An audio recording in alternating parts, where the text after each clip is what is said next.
Beautiful, beautiful, beautiful. Good morning. Happy holidays, Merry Christmas, Happy Hanukkah, whatever you're celebrating.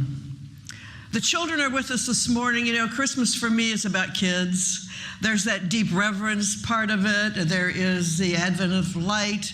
There's a deepening in the darkness. But over all of that, it's about the playful aspect of spirit. It's about joy. It's about the tinkling of bells and everything in that song.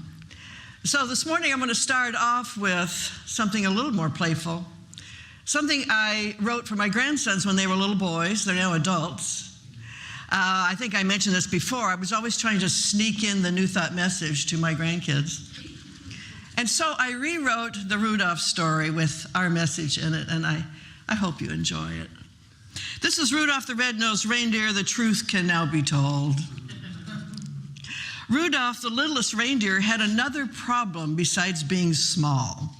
He had a very shiny nose. Not just shiny either, but big and red. As a matter of fact, even if you, who are, of course, kind and spiritually evolved, saw it, you would have to say, "It glows." Now, this made Rudolph sad and mad, and sometimes even bad, because he didn't look like any other reindeer he had ever seen in his whole entire life. He must have asked about 2 bazillion times a day, "Why me, God? It isn't fair." In times like those, he couldn't see beyond his nose. But the other reindeer didn't think it was unfair. No, they thought it was hilarious. Well, that's what happens when we're afraid of people who don't look like us. We get nervous and do some really dumb stuff. So the other reindeer, all of them, used to laugh and call him names like Neon Nose and Bozo, and they'd shout, "Hey, Ruddy, is your dad Ronald McDonald?" You can't play our games. Little Rudolph tried so hard to fit in and be ordinary, but no matter what he did, he couldn't hide that darn light. Rudolph would walk by himself through the woods at night with his nose leading the way. One night he threw his head back and let out a reindeer cry and yelled at the stars, "There must be a place for me. There must be a reason I have this lit up nose. Help me, universe." And then an amazing thing happened. It was the darkest part of Christmas Eve, and the night sky was as purple as Welch's grape juice, and about 45 gazillion stars twinkled and lit up the snowy mountain. Santa Claus was happy to see such perfect weather as he loaded up the sleigh with toys and candy. "It's a great night to fly, elves," he chuckled. He could still remember the year of the big rains when they had to make the trip in a catamaran. And then that amazing thing happened. Out of nowhere, for no good reason that anybody could see just then, a big, thick, soupy fog came down upon them. Talk about a worst-case scenario. On the one night they gave up their reindeer games and reported to work to help Santa and strut their stuff, well, suddenly they couldn't see beyond their noses. They became confused. With no light to guide them, they didn't know the first step to take because they couldn't see the path. They broke ranks, milled around, sniffing the ground, as if the answer could be found there. And the more they went around in circles, the foggier it got, and the sadder and madder they got, until they all shouted as one voice, "Why us, God? It's not fair." Meanwhile, little Rudolph stood quietly away from all the kerfluffle and commotion, his big red nose glowing like the headlights on a '59 Buick. An idea began to grow in him. It began real small, like the start of a sneeze when your nose gets all tickly and you try to stop it, which is what Rudolph did with his idea. He stopped it from growing by thinking, "Who, me? I could never do that. Who do I think I am?" Just then, the second amazing thing happened. Santa got the same idea at the same time. Well, that isn't really so amazing if you know how it works. It's ordinary, but it sure looks like magic sometimes. See, the best ideas pop up in more than one head at the same time. It's like when an idea whose time has come, well, somebody will grab onto it. The answer always shows up in the girl or boy or the man or woman with the biggest vision. like a big promise they made to themselves to do something really super. and califragilistic and expialidocious. Well, delivering gifts to all the boys and girls all over the world in one night is a seriously big vision. Santa had it and needed an answer. So he was ready when the idea popped into his head. Some of the elves said it was Mrs. Claus's idea, but she only smiled and said, he just listened to his feminine creative side. Whatever, Santa was stoked. Rudolph, come over here, son. Let's have a look at that nose. Well, by all that's holy, that's the most beautiful sight on God's earth. By Jove, son, I think you've got it. Rudy, get on up there at the head of the pack and lead us out of here. And all of the other reindeer went berserk. They laughed and shouted with glee. You gotta love the guy. Rudolph will make us heroes. We'll all go down in history. The great sleigh, laden with brightly wrapped packages and stuffed with sugar plums and iPhones, began to slide over the ice with its bells tinkling and Santa ho-ho-hoing.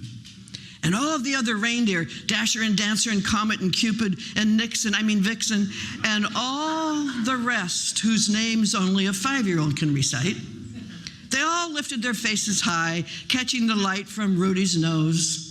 A great glow surrounded them, making their way easy. And as they rose up into the purple night sky, Mrs. Claus stood smiling and waving.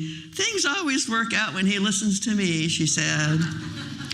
Everyone received a special gift that night, a gift of truth, which they never forgot. The way to get what you want is to help others get what they want. But you're no help to anybody until you want what you've got. We all have a little Rudolph in us, and some Santa, and Mrs. Claus, and an elf or two, and all of the other reindeer whose names we can't remember. But when we love ourselves, and when we face our fears, and don't stop the sneeze, when we let our minds think a big idea, and when we trust the vision to guide us, when we all work together, our souls shine brightly through the darkest nights, and our way is lit from within.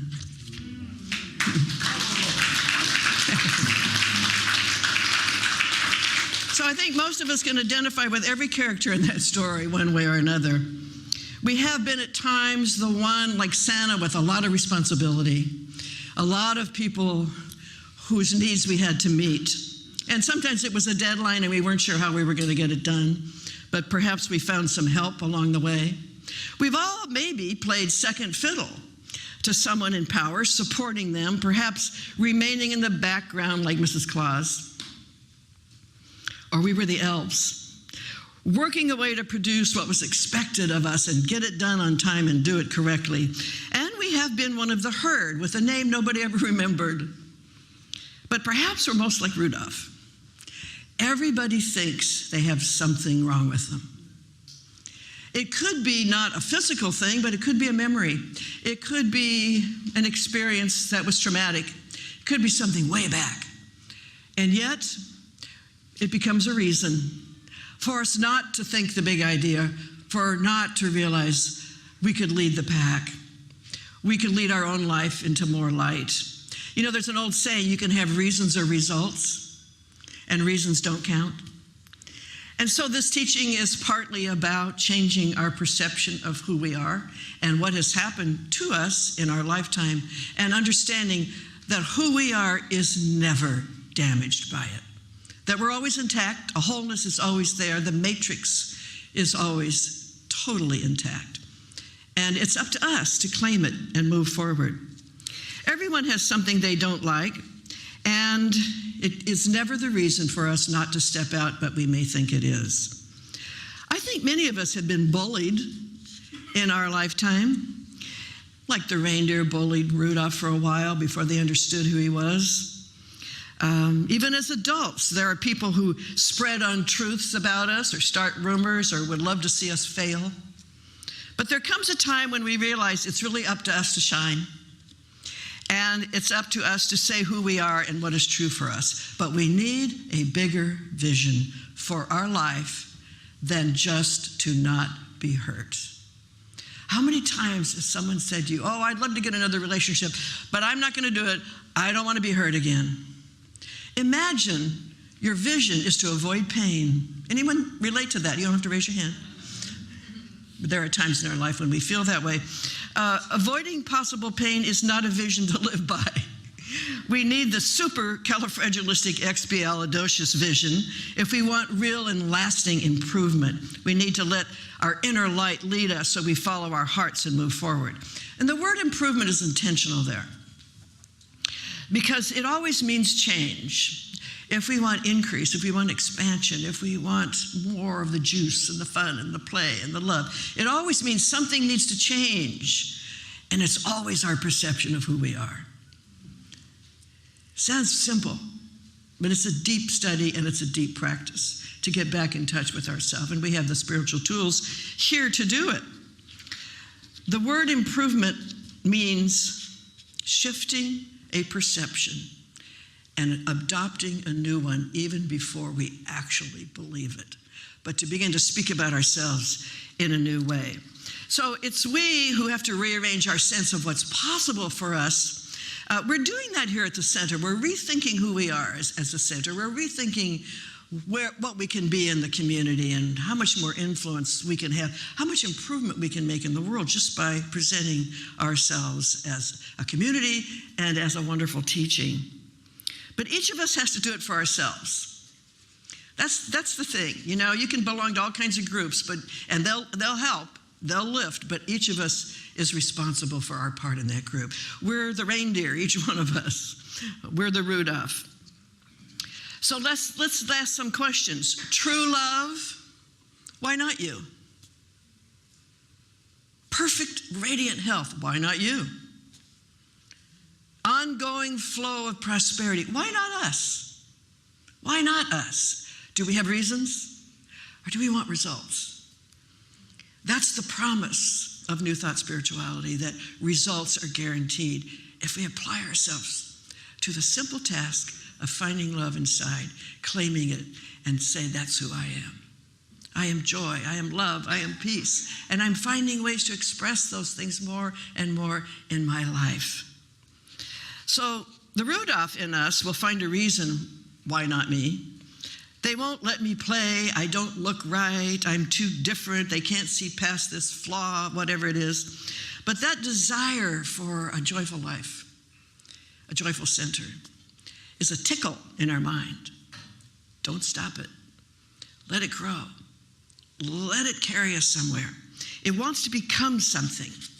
And when an idea whose time has come, and we say yes to it and allow it to be so in our mind and in our heart, it begins to grow us. It actually acts like a force.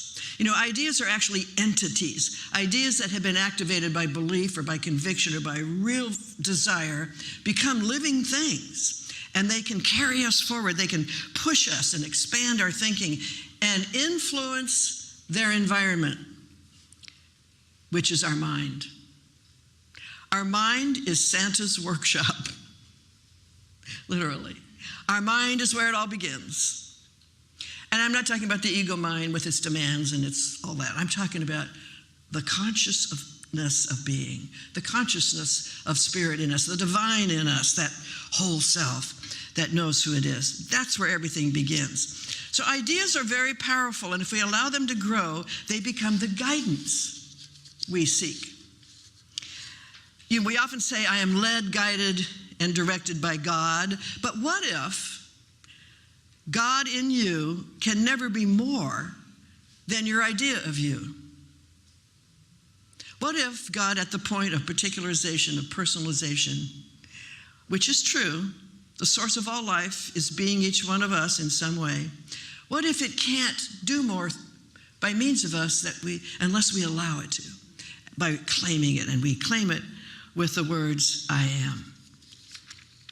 What if our personal freedom to make things out of our self-image were so real that God never interferes and has no reason to judge us or say our vision isn't big enough, because it doesn't? We get the results of the condition of our inner workshop, of our mind, of our environment. Ernest Holmes, who founded this teaching in modern times, said, God makes everything out of itself by becoming the thing it makes. It's one of my favorite statements. God makes everything out of itself by becoming the thing it makes. And I always add, and so do we. And how do we become the thing we're wanting to make? By putting I am in front of it, by claiming it, by allowing the desire to be an aspect of us that wants expression, that wants to come through us. Rudolph represents potential.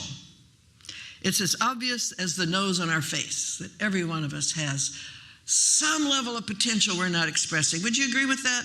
Would you agree that there's more to you than maybe you've expressed up to this point in time? I know that's true for me, and I know it's true for all people, but that's the great promise. That's the great hope. It's never too late. You're never too old.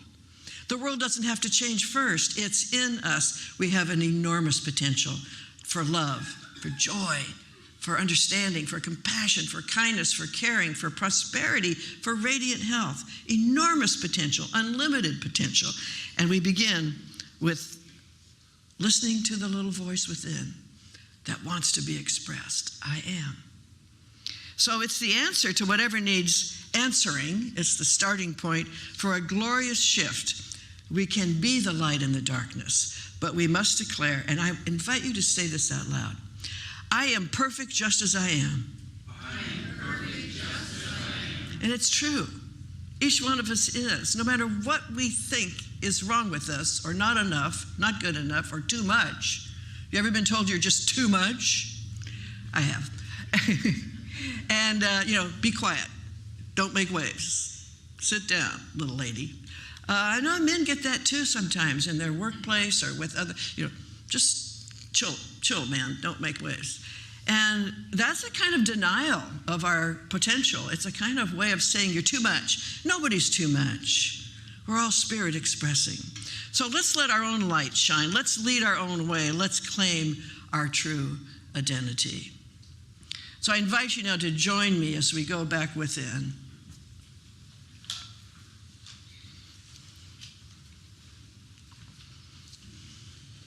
And recognize the playful spirit that brought us here today and bring us everywhere we go. The playful spirit that is boundless, that is pure light, pure energy, pure love. The playful spirit that is being the universe and everything in it.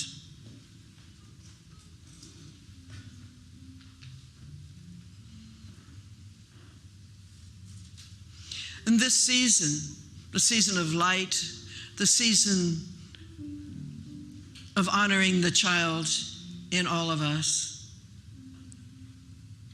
the season of giving and receiving, the season of reaching out to friends and family we love,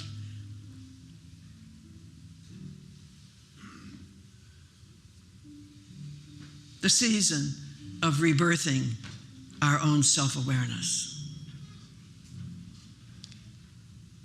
Knowing this, as Ernest Holmes did, we are able to say with absolute certainty, God lives in, as, and through each one of us. It is the power that beats our heart, that breathes us, that opens our eyes in the morning and shuts them at night. It is the power that we feel as the inclination to love, to bless, to unite with, to become one with.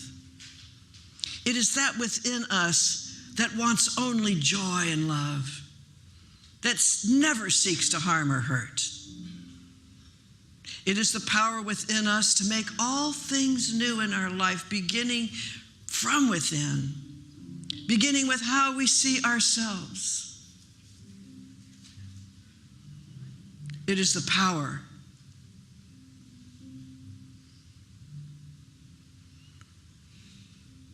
of love.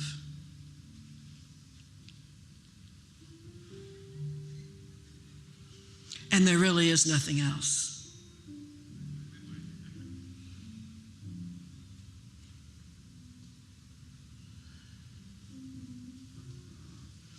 And so right here in this place, we offer our prayer of thanksgiving, of gratitude, and of cheerful expectation. Like a little child that knows that beautiful red bike will be under the tree, we know that our life is the life of God. And that all that we seek in the world lives in us and desires only that we give it outlet, that we give it something to do. So today we ask ourselves, what shall I do with love? What shall I do in this world with my joy, with my natural, playful, joyful self? What shall I do? How shall I present it as a gift?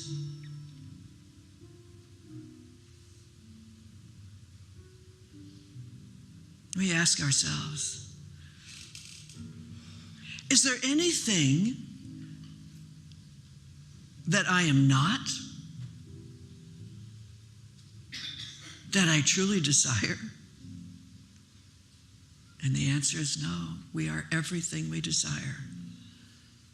In one beautiful expression, one unique way of being, one gift to the world. And so today we love ourselves.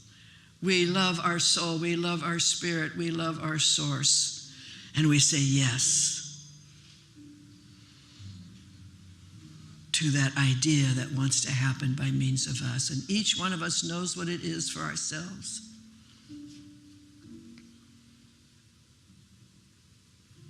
And so with great joy for everything in our life right now, every aspect of our life we claim is good and very good, and leading, guiding, and directing us into expansion, increase, improvement, awakening. It's all good. It's all God. And so it is. Thank you.